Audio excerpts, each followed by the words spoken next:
A picture's worth 1,000 words.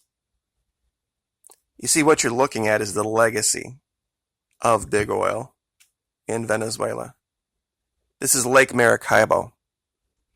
This is the thing that you can't see from Google Maps. These are all abandoned derricks that big oil just left behind to contaminate and destroy the environment down there. But of course, that's not going to make it onto Fox or into CNN or anyone else, because they're both bought and paid for by big oil. Oh, and heaven help anybody come to power in the government down here that says, you know what, we're not going to live under the thumb of big oil anymore. We're not going to let them continue to destroy and rape our country for profit. And we're going to actually hold them accountable for their misdeeds. Oh, no, can't have that. Nope. Nope, that's evil, terrible, horrible socialism. You can't have that. I wonder if we would have applied those same tactics here. How happy the people of America would be if we would have just allowed BP to say, well, you know, that's the price of capitalism. You know, if you hold us accountable for that, that's socialism. You know, that's just, it's not good for profit. And, you know, anything that's not good for profit, you know, that's, needs to be attacked and needs to be demonized. No accountability. You see, Americans, North Americans, live under this invisible blanket of socialism that they sure love to run to when it's convenient for them. But boy, heaven help anybody else try it. You know, at the Florida Maquis Patreon channel, we have this acronym that we've created. It's called TRAILS. TRAIILSS. It stands for taxed, regulated, approved, inspected, insured, licensed, secured, and subsidized. All of those different terms that I just said, if you can start to tag different places, different businesses, different capitalist-oriented things in this country with that, how many of them would still exist without all of those things, all of those socialist concepts? Not very many, and definitely not this industry. See, there's an interesting piece to this story that they don't want you to know, and I'll link this article to you. It's called The Oily History of Offshore Operations from Venezuela to the Gulf. How oil companies have gone down here and pretty much just gotten away with whatever the hell they wanted to. Writing in the late 1920s, one U.S. diplomat remarked, "The waters are covered with oil which is carried up to shore by the waves and blackens all vegetation which it touches. All along the shore are rows of palm trees whose leaves are so covered in oil that they droop to the ground. Oil is spattered everywhere on the vegetation and houses. It is carried into the offices and dwellings and the shoes or the clothes of those who enter." And then in 1928, a spark set off a fire that burned 80% of Maracaibo to the ground. Didn't know that. Of course, when oil company managers denied any responsibility for the accident, local residents became embittered. Oh, imagine that. Burn 80% of one of their towns to the ground, and they get a little bit testy. An acclaimed contemporary Venezuelan novelist remarked that the oil industry victimized inferior races. That's interesting. Industrial science, he argued, was firmly in the hands of Anglo-Saxons who cared little if such inferior races died in furthering technological progress.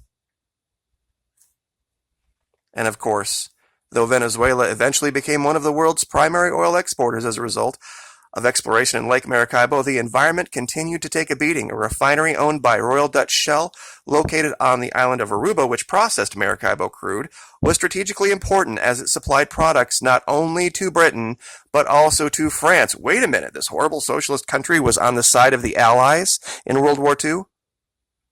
Well, Hitler sure must have thought so, because in an effort to cut off oil supplies to the Allies, Hitler sent German U-boats into the Caribbean during World War II, and in February of 1942, the Nazis torpedoed and sank a tanker, sending the boat's oily contents into tropical waters. Of course, not going to make it onto your mainstream media news feed. This is the legacy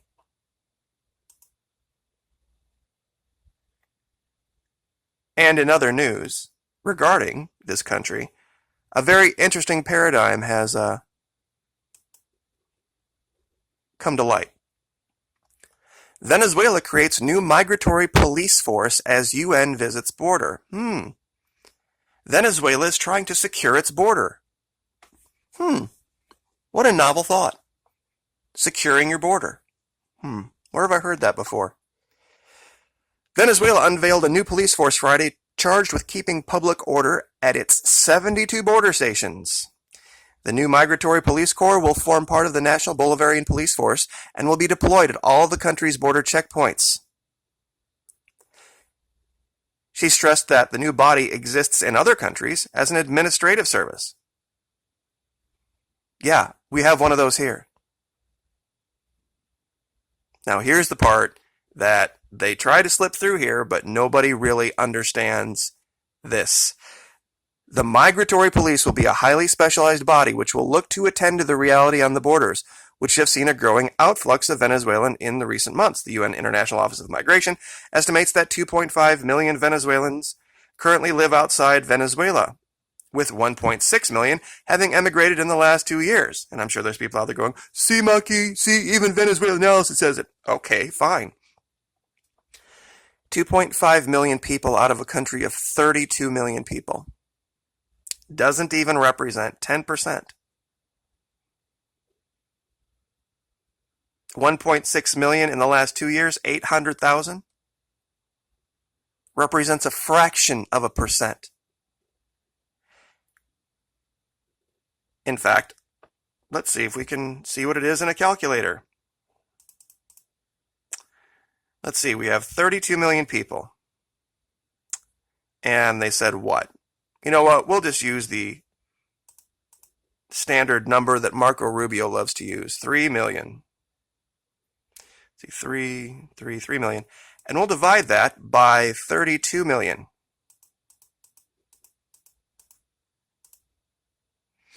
9%.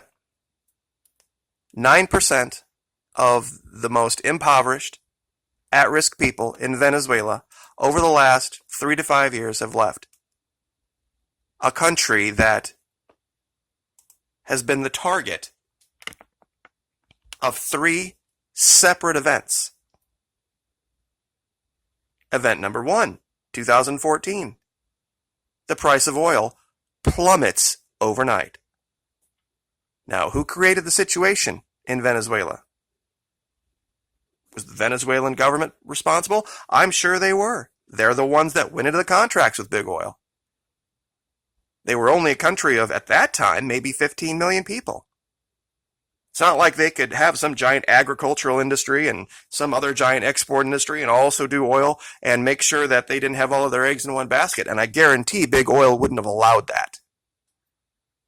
Big oil definitely wanted to go down there and maximize their profits, therefore taking up every possible avenue of export that they could. Making all sorts of promises, I'm sure, along the way, saying, oh, you're going to be rich and you're going to make this and that and the other. Not telling them about, of course,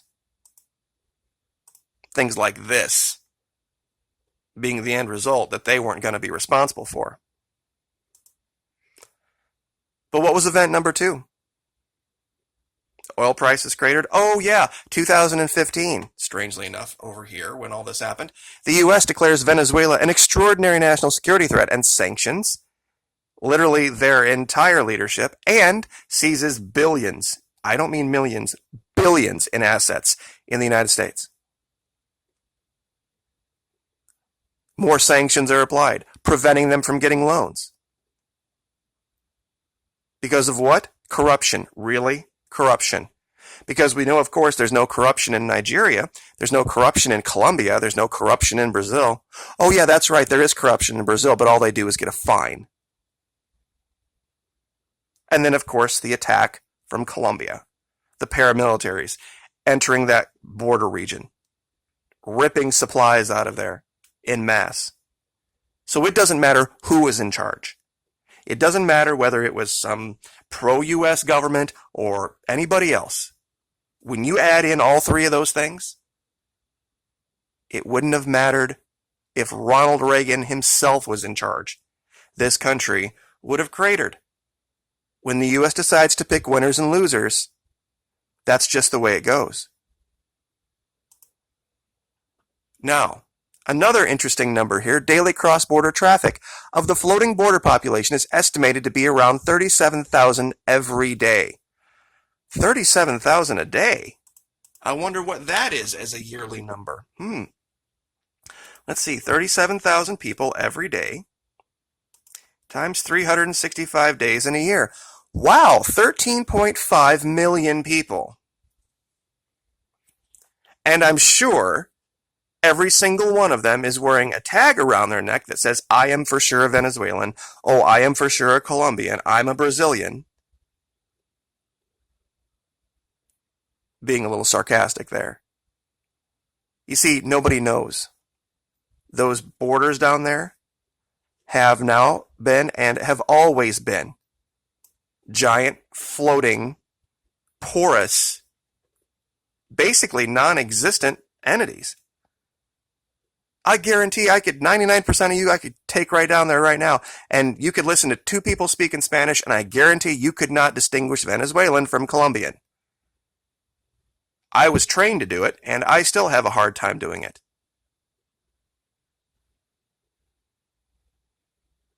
Brazilian would be easy. They speak Portuguese. It's a different language.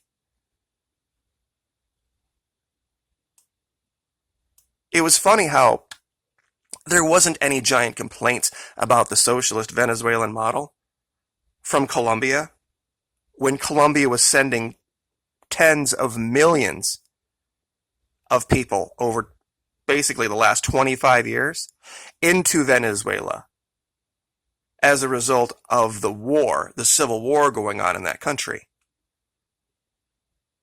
See all of those refugees from Colombia?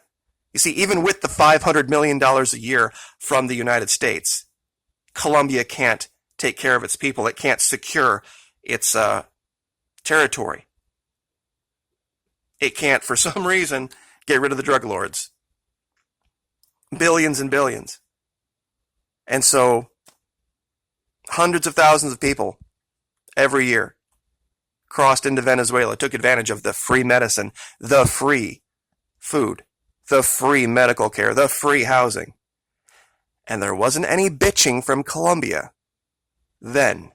Now, when the U.S. attacks Venezuela and their people go into Colombia, maybe 10% of the population, oh, end of the world. Same thing from Brazil now with this nightmare psychopath ready to take power. And we're at 13 minutes, I guess I'll leave it here. But this is an interesting thing that will give you an idea of what side you really think you might want to be on. Frontrunner Bolsonaro has vowed to sever diplomatic relations with Caracas and back sanctions while establishing closer ties with the ultra-right government in Israel. Yeah, here's your guy. Here's the guy that you think is going to be the wonderful far-right savior of Brazil. Former army captain during Brazil's military dictatorship, 1964 to 1985.